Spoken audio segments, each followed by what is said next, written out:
For a long time, no one knew where Lorenzo Casati was gonna go, except for us, of course. We know it's gonna be Harlem kites and Leeward boards.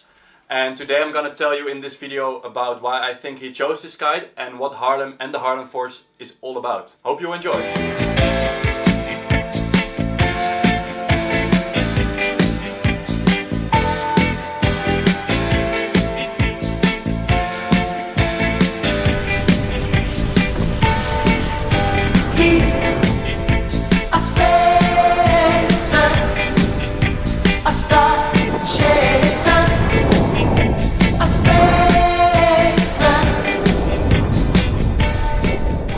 Founded in 2016 by Alexander Morgenstern and Hans Liebe, Harlem is a Dutch kite brand originating from Haarlem, hence the name Harlem. This year they have a revolutionary kite with a lot of new things to the kite scene that I'm gonna tell you all about. To start, the Force is made in North Macedonia in a factory owned by Ralph Gruzel, and the factory is called Brainchild Production. This factory has a lot of new technology that they have applied to this kite, which makes the kite pretty unique on its own. Let's start with materials first. All materials are from Europe. They're brought to North Macedonia, where the factory puts the kite together that you see behind me. They have a new technology to put together the leading edge, where any other kite brand would stitch the leading edge together. At Brainchild Production, they weld the leading edge seams together. It's a process called Pro Weld, and this is something that's unique to this kite and also makes the kite very light. It doesn't have any holes in the leading edge, which makes it perform better in the air, and it's also why this kite is super high performance. As you can see as well, the kite is super colorful, which also has a reason. Since the factory is not limited by the canopy colors that the manufacturer, like for example Teijin, is delivering,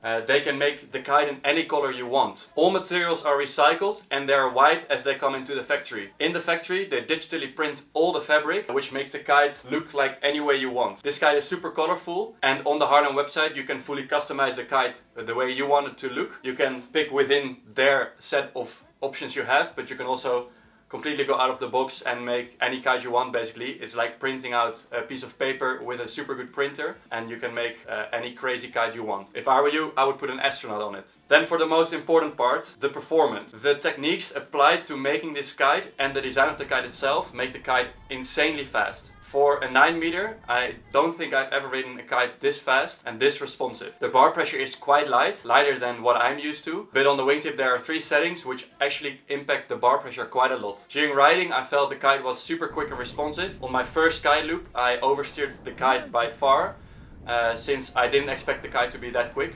The conditions I was riding, it was between 30 and 35 knots, and I was on a 9 meter kite, which was perfect testing ground for a 9 meter big air high performance kite. The leading edge has a 6-point bridle attachment, and the kite flies pretty stable in the air, and it's very responsive and super quick. The kite also has a lot of lift and it's really easy in the loop, has a quick catch and puts you down softly on the water. I did notice that I was super powered on the 9, where I regularly ride the 9 up to 40, sometimes even 45 knots. This time I was really powered on the 9 in 35 knots. It could be that the conditions were just pretty crazy. Now the main question of the video, why did Lorenzo pick this kite for him for his upcoming competitions like King of the Air? To answer that question we have to see what competition kites need to be like. They need to be really fast, so you can do double or even triple loops. They need to go super high, they need to travel quite far, and they need to be intuitive and easy for the pro rider to ride. This kite offers all of that. Of course, going with an unknown brand like Harlem could be a risk for Lorenzo, but we've seen, for example with Giel, that it really paid off. Having a different setup than your competitors, in this scene I think an Orbit Pro or an Evo D-Lab are kites that are really high competitive at the moment in the competitions,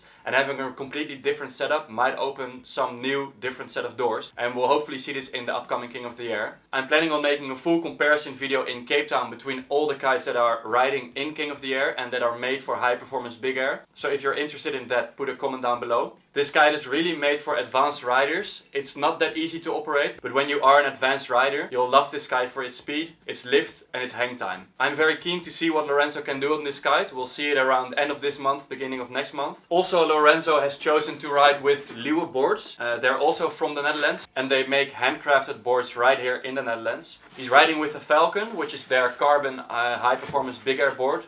If you want to see a full review of this board as well, drop a comment down below. Harlem is also working on a 3-strut average kite for the average rider, so keep an eye out for that. Head to the Harlem site to see how much you can customize about this kite and to read more information about the kite, about the construction and about the factory. I hope you enjoyed the video. We're gonna head to Cape Town soon, so we're gonna pump out some more content for you. So subscribe to the channel and see you next time.